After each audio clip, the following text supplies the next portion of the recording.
मंजूर केला आहे।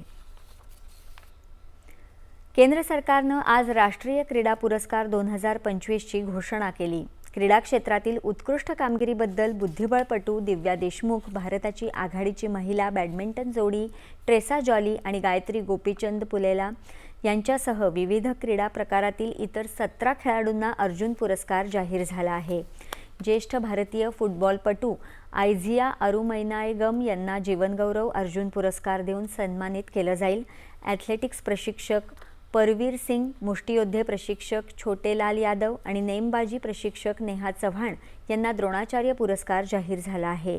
त्याचबरोबर आर्मी पॅरालिम्पिक नोड पुणे या संस्थेला राष्ट्रीय खेळ प्रोत्साहन पुरस्कार जाहीर झाला आहे।